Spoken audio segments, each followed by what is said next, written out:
Good morning, good evening, good afternoon, ladies and gentlemen. Let's talk about lots of things today. We'll start with Harry and his latest interview on ITV last night, which I have to add the caveat, I haven't actually seen it because we're here in Spain and I never use VPNs. Every time I've tried in the past, years ago, they just had a detrimental effect on my device. So I don't bother, and I'm sure it will be aired all over the internet at some point. And I've already heard and seen snippets and clips. I watched the Daily Telegraph do an assessment of the interview this morning. I'll put a link in the description.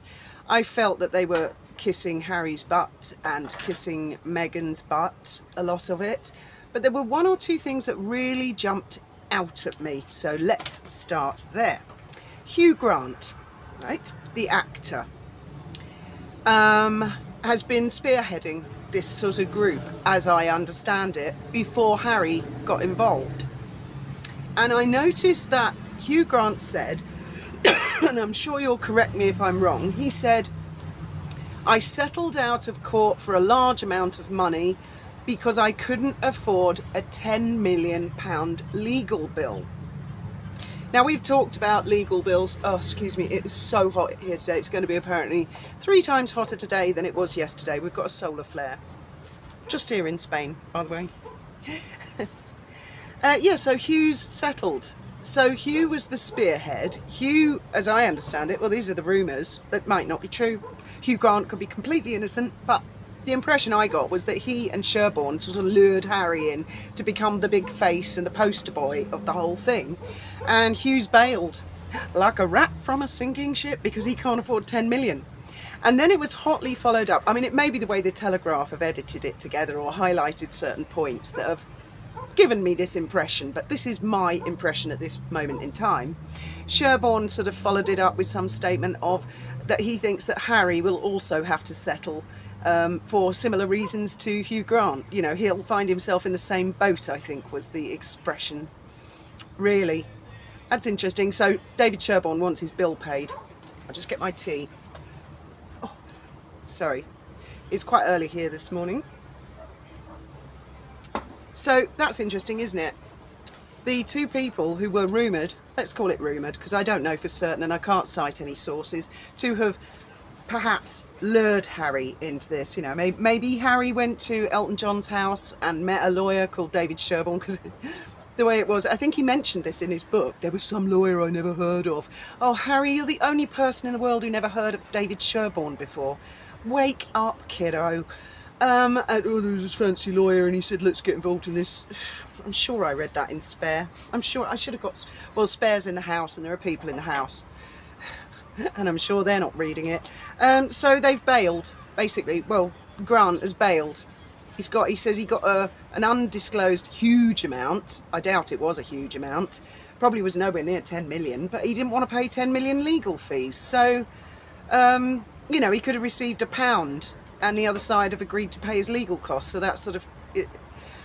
I'm not diminishing people getting hacked by newspapers by any means, because it's a fact, it did happen. It shouldn't happen.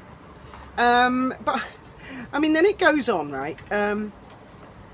Harry says, the tabloids knew that Chelsea would dump him before even he did. Really? You don't think it's possible, and I'm just putting this forward as a possibility, that maybe photographers got photographs of Chelsea looking pissed off with Harry, and they made an educated guess. This girl's going to dump him. And then he goes on and makes even more extraordinary declarations, like, what business is it of anybody's what he's doing with his girlfriend? Well, Chelsea was a long-standing girlfriend. And there was the potential that he would marry her and she would become a member of the British royal family, that he may have children with her that would become part of the line of succession of the constitutional monarchy of which he is part of. I'm not talking to you guys like you're simple. I'm hoping Windsor's watching this and he can figure it out that his personal sex life was never his personal sex life. To put not too fine a point on it, The whole purpose of the royal family is that they are born, they sometimes get married, they sometimes have children, and then they die, as we all do. That's births, deaths, and marriages, Harry. This public interest royal family.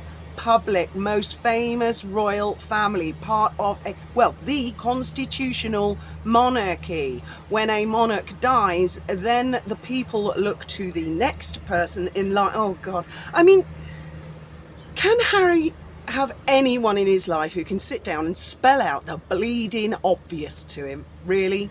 Oh, I think I've gone very dark again. Do forgive me, ladies and gentlemen. I can't really see the screen anyway, so I might just be a silhouette. But I'm not blacked up, I can assure you, as I've been accused of doing by the sugars many times. And then he says that he won't bring Meghan to the UK because of safety concerns. Right. Well, that's a good excuse for her not to come to the UK, isn't it? He talks about acid attacks and knife attacks.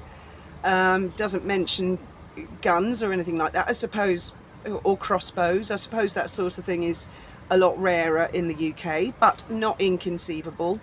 And I do understand anybody in the public eye having those fears, but I would like to point out that not everybody has, millions of pounds for security, as celebrities and members of the royal family do. There are all kinds of people out there, us YouTubers, who, we don't have security. And yes, there are always going to be lunatics out there. Always. And he says, he blames the press. He blames the press for the breakdown of his relationship with his family. Oh, what a load of tosh and horse shit, quite frankly. Horse shit. So when his wife went up on Oprah and accused the entire family of being racist, which basically she did. She didn't name anybody. She didn't feel that she was putting a target on the entire royal family's back. Harry didn't feel that. That was okay to do that. That didn't have anything to do with the breakdown of the relationship. And many, many, many other things. That the Commonwealth, that they were referring to it as the Empire, and unconscious bias, and all these other inflammatory terms. He doesn't think that any of that had anything to do with it. It was just that he wanted to sue the press and the rest of his family didn't, because they could see it was an act of futility and counterproductive, quite frankly. He really is daft as a brick. He speaks about his mother, of course, the late Princess Diana, and how she feared. I don't recall her actually ever saying she feared her phone was hacked. I remember her saying she felt there were bugs, but cast our minds back to that era, and the majority of phones were either analog mobile phones, which were very easy to listen to with a police scanner. Trust me, I had a police scanner and we used to listen to all manner of stuff, much to our amusement. And also cordless phones can be picked up. I mean, I remember my boyfriend and I finding out that Buster Edwards had, I don't know if he actually did hang himself. There were questions over it. But one of the great train robbers, we found out about that before the newspapers did, because we just happened to be scanning round and we picked up a conversation of someone locally who was talking about it, and they were actually saying it's going to be all over the newspapers soon. So I mean, you can, whether they're amateur radio enthusiasts or whether people, you weren't supposed to have a police scanner, but I mean, police knew we had one. They kicked the door in off in it. Well, they never kicked my door in. They used to knock.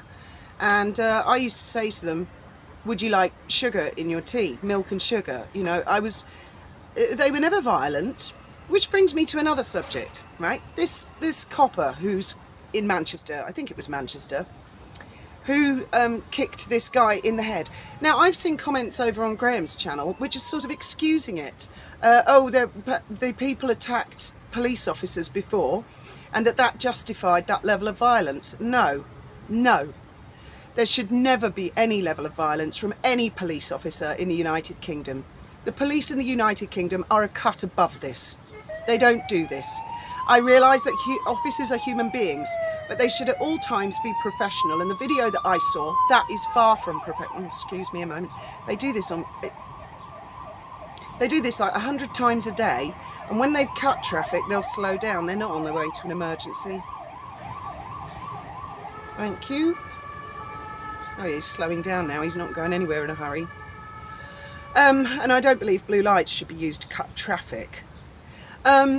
Yes, getting back to it, I mean, the officers that I used to know a particular police. I knew a lot of police, and some of them were sterling, and they were wonderful and a credit to the service, and some of them were utter morons and a complete discredit to the service. One of the most marvellous police officers I ever knew was an ex-boxing professional called Bill. And Bill was lovely. He was a giant of a man, huge. And he said to me, you know, violence, it should always be within reason. And I think he bragged that he had not once in all of his career kicked anybody's head in, that it was not necessary because police officers should be professional. So I hear this nonsense about I'd like to see a video in full context. No.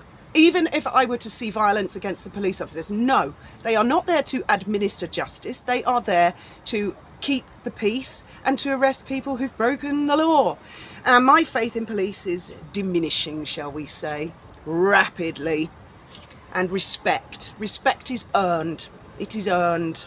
And there are great police officers out there who do a great job, but unfortunately, and it's not the odd apple in a barrel, there's quite a lot, I believe, who are maybe youthful. I think the expression, for want of a better expression, and it's a little crude, is young, dumb and full of cum. That's, you know, these young bucks who think they're going, no, I can't accept it. Violence is never the answer. We're all tempted. My God, I've been tempted to jump on a plane and administer a little bit of my own justice over the last few months, but being civilised means one restrains oneself. So there you go, there's my rant about the police. And so when I read stories, I always read them with cynicism, disbelief, distrust. I cast my mind back to Praia de Luz, for example. Now, we lived in Praia de Luz, and the GNR, the police in Portugal, I witnessed a police car pull up outside our caravan. Our daughter was about 18 months old, and she was in a little paddling pool just outside, and I was just inside the caravan doing the washing up, watching her carefully. And so I noticed this police car pull up. There were no other caravans in our area. We were in the middle of nowhere. And one of the officers opened the door, and he got his leg out, and he was going to climb the bank. He was looking to the left and to the right, and he was going to snatch her. Of course, I came leaping out the caravan like a poisoned spider and went, what the fuck? And he hurriedly put his leg back in, slammed the door, and they drove off at such speed they left a dust trail. That was in 2003, just before we finally left. And that was in the Luge area. We'd actually left Luge because I sensed, and I know so much about Luge, and I said to Graham, this is a dangerous place for children. So fast forward years later, when we were living in the UK, we were in Brighton Marina. By midday, the news had broken, a little girl's gone missing in Portugal. They just said Portugal. I phoned Graham up at work and I said, I bet it's Luge. He said, don't be daft. Portugal's a whole country. How can you say it's Luge? Well, a few hours later, they said Algarve. I said, there you go, Algarve. He said, the Algarve's still a big place. I said, oh, really? It's Luge. By 6 o'clock in the evening, it was revealed it was Luge. I knew it was Luge. I know stuff about that town. Just like this stabbing of this soldier, there are things that I know. So I'm watching that case with great interest as well. I think it's everyone's responsibility to be discerning when we read stories. Never see the black and white side of it. Always consider there can be something else. Be analytical as much as you can be. I mean, that's how we've come so far with Harry and the royal family and Meghan. and how, if you cast your mind back to the early days with Meghan, how the majority of people were like for her, and there were very few of us that watched the engagement interview and thought, something's not right here. I mean, I get so angry with mainstream media and sometimes police. They treat us like fools. They treat us like we're idiots. Harry certainly is treating us all as if we're idiots if he expects us to believe the utter bollocks that he comes out with on these interviews, where now it is all the fault of the press that he had a relationship breakdown with his family. He won't accept an ounce of responsibility from the minimal part of his interview that I have seen. Perhaps at some point he did admonish himself and say, Meghan and I must take responsibility. Haven't heard that part, but maybe he did say that. I don't know. I wait with hope, but I doubt that will come. Anyway, rant over. I do have PTSD when it comes to these things. I don't like using that expression, but let's call it another thing. It hits my rage vein when I hear people making up crap in the newspapers, and I hear things from the police that just don't add up, like 2 and 2 don't make 554. As always, thank you very much for listening. I look forward to hearing your thoughts and opinions.